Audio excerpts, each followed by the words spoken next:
आपले कर्तव्य बजावत असताना महापी वाहतूक शाखेतील पोलीस हवालदार गणेश पाटील यांचा महापी उड्डाणपुलाखाली वाहतूक नियम करत असताना क्रेनखाली येऊन मृत्यू झाला। ही अत्यंत गंभीर बाब असून पोलिसांच्या सुरक्षेचा प्रश्न ऐरणीवर आलाय।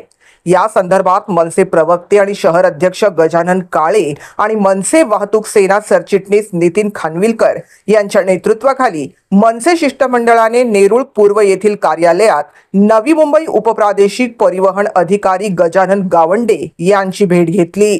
नवी मुंबईतून प्रवास करणारी बहुतांश अवजड वाहने वाहतूक विभागाच्या नियमांचे पालन करत नाही। Truck, trailer, dumper, crane, container यांसारखी अवजड वाहने सर्रासपणे ओव्हरलोड करून वाहतूक करतात। लेन आणि वेग मर्यादा यांचे वारंवार उल्लंघन होत असते। एवढी मोठी अवजड वाहने चालक एकटाच चालवत असतो, त्याच्याबरोबर एक मदतनीस असणे आवश्यक आहे। अवघड वाहनांच्या चालकांचे कोणतेही प्रशिक्षण झालेले नसते, चारित्र्य पडताळणी झालेली नसते, हे अपघाताला निमंत्रण देणारे आहे। शालेय बसची सुद्धा अशीच दुर्दशा आहे।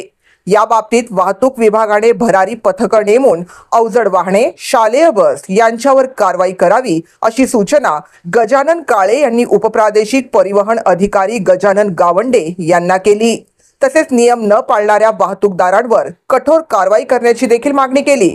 यावेळी अधिकाऱ्यांनी लवकर वरील सर्व बाबींवर कारवाई करू असे आश्वासन मनसे शिष्टमंडळाला दिले।